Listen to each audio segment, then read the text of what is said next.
What can I do to make things better here for everyone? Can I help fix this crazy world? Is there any way I can make a positive difference? If you've ever asked questions like these, this powerful meditation from Joseph is for you, giving you, as it will, the means to regularly and from your own armchair help to restore our world to its original spiritual state and purpose.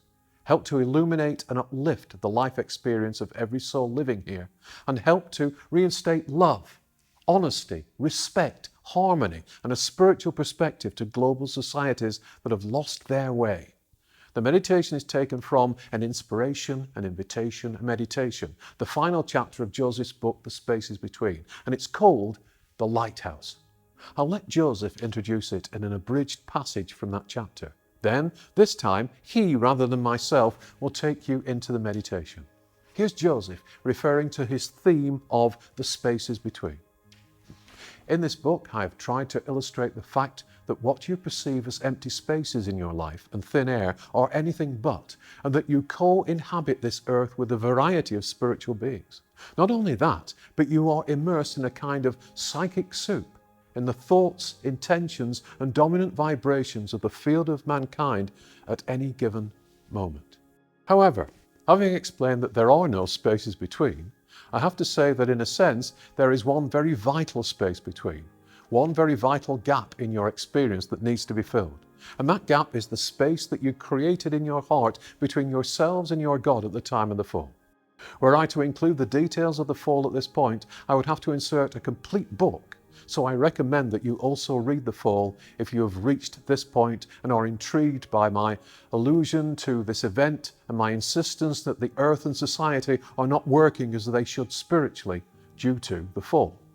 The gap in your heart is a space that you created at the time of the fall because at that point you decided subconsciously and later consciously that you had separated yourselves from your God, and as civilizations plural evolved, because there have been more than one, you decided that you had separated yourselves from each other, that you were individual, that you were not connected, and that to a certain extent survival was the name of the game.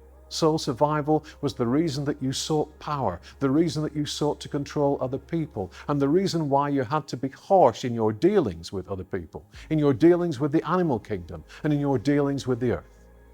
That gap needs to be filled again. That gap needs to be taken away. That gap prevents you and everyone else on this planet from reconnecting to the divinity within, to the source that brings you healing, to the source that brings you abundance, to the source that brings you peace of mind, that brings you spiritual knowledge, that brings you peace, that brings you spiritual bliss. The only way to fill that gap is with light, because light is the tool that you possess as spiritual beings that enables you to create. Light is the limb that allows you to reach out to others and touch their hearts. Light is the energy and illumination that shines on all the aspects of this world that are skewed and allows you to recognize those aspects and put them right. The invitation is to those of you who feel that there is something you must do about the state of the earth, about the state of souls here, and about the state of society. For those of you who do wish to do something and are asking at this point, well, Joseph, what can I do? You can become a beacon and a channel for the light. To this end, I wish to give you a meditation that will help you to channel the light daily and to send out that light. Your transformation of society and yourself begins now. The minute you practice this meditation, you can begin to change things. And as you change things, you will become more aware spiritually. You will leave behind your former life by small degrees, and everything will be different. So the meditation and the invitation to become a light bearer carry a health warning, in that your health will be better, your vision will be changed, your attitude towards yourself, your life, your children, your relatives, your neighbors, and everyone on earth will change from this point. And it has to change. So let us presume that you are at a point where you know how to relax and how to go into a state of meditation and self-contemplation. And we begin this meditation by inviting you to relax, to become quiet and still, inviting you to let go of the cares, worries and concerns of the material life around you. Worries about your job, your family, and your finances have no place here during this meditation. So let them go. In letting them go, you will create and experience freedom of the spirit. Having let go of your cares, I want you to imagine that your spirit self, the true you, now stands up and emerges from you. You are not separated because the material and spiritual manifestations of you are always linked by the silver umbilical cord until such time as you move on into the spiritual realms, but are able, as your spirit self, to be the seat of consciousness of the two of you and to move around independently of the physical self. So, wherever you are, you walk away from your physical self and see ahead of you a mist that covers all the things you would normally see from this vantage point via your physical self. Walk into the mist. It envelops you. Having enveloped you, it then clears and you find yourself in a completely different place. You are not in your house. You are on a rocky shore looking out to sea, and you can hear the waves beating softly against the shore. There is a calming rhythm to the waves, and over to one side you see a cliff towering up from the beach. And at the top of the cliff you can see a lighthouse. Now there are three means of reaching this lighthouse. You can go up the cliff face where, zigzagging their way up from the beach, there are steps cut into the rock, or there is an elevator within a transparent tube set into the side of the cliff, or you can simply float up to the lighthouse if you wish to. The choice is yours. It all depends on your view of daily life. If you are frightened of heights, use the lift. If you are claustrophobic, use the steps. Let us assume that this time you use the lift. You go over to the foot of the cliff where, set into its base, is a lift with sliding doors which open to admit you. You step in, the doors close, and you feel the lift start to move upwards. The lift is illuminated, and as you move higher and higher up the transparent tube at the side of the cliff, you can look out across the shore and across the ocean as the lift travels towards the top of the cliff. When you reach the top, the lift doors open and there is a little path leading from it across to the base of the lighthouse. Walk calmly over to the base of the lighthouse. The door of the lighthouse swings open. Again, you have the choice of either steps that spiral upwards around the carved walls towards the light, or within the central core of the lighthouse, there is another elevator. This time, let us again choose the elevator, and again you are pulled upwards by its mechanism. Out of the windows positioned at intervals in the side of the lighthouse walls, you can see further across the ocean, across the shoreline, and across the land that leads down to the shore. Very quickly, the lift doors open and you find yourself in the top section of the lighthouse. You can see within its framework a powerful lamp that is, at the moment, extinguished. You go over to the guardrail surrounding the top of the lighthouse and you look out to sea. You look across the shore and you look at the land that slopes down towards the beach. Suddenly, you are able to see with psychic eyes, and you can see people. You can see people in all countries. You can see people on the oceans. You can see people in aeroplanes. You can see all the people around the world, different countries, different cultures, different attitudes, different approaches to life. And in all of these people, men, women and children of all ages, you see a greyness and a need. You cannot describe how you know there is a need, but you can see this thirst, this need, this gap within each of these people. And they are all turning towards you. All their heads turn towards you. The men, the women, the children, the babies, all turn towards you as though you can do something about this and you can fill this gap for them. And you have no idea at this point how to do so. Then suddenly into your heart mind comes the knowing that you must turn towards the lamp that is behind you in this central top section of the lighthouse. So you reach out your hands and touch the surface of the glass surrounding the lens. And as you do so, a spark leaps from your heart and ignites the light. And the light becomes brighter and brighter and brighter, but doesn't hurt your eyes because you are in a spiritual body at this time.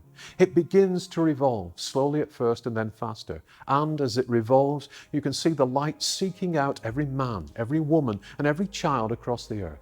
It illuminates those people in aeroplanes. It illuminates those people on ships. It illuminates the different countries. It illuminates the different places of worship. It illuminates the seats of power, the parliaments and heads of government.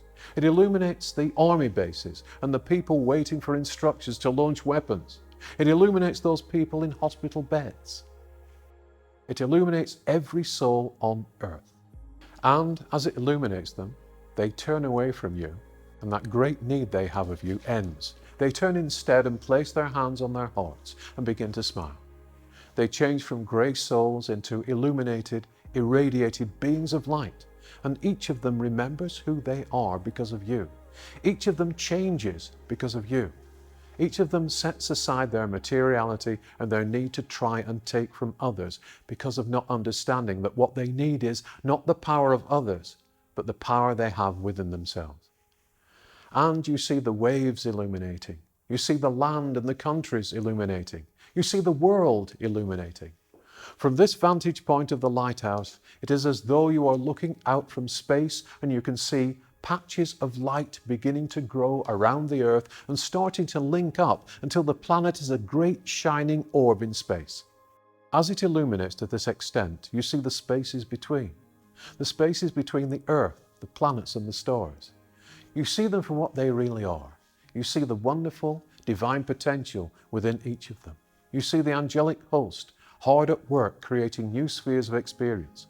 You see the love that exists in every aspect of the universe and universes. You see the love that the angelic host has for every soul on earth and for you. The beauty is almost too much for you to bear. So you turn around and face the light in the lighthouse. Then something wonderful happens. The light condenses and the lighthouse condenses. And instead of you being in the lighthouse looking at the lighthouse and the light are absorbed by you. You look down at your chest and you can see the lighthouse shining out within your heart. And you can feel that light from yourself constantly circling, seeking out every man, every woman, every child, every animal, every aspect of the earth and the earth itself. Now you find yourself back on the shore once more, and with this revolving light radiating from your chest, you walk back along the shore to the point where everything becomes misty. You move through the mist and find your physical self sitting, waiting to reintegrate with your spiritual self.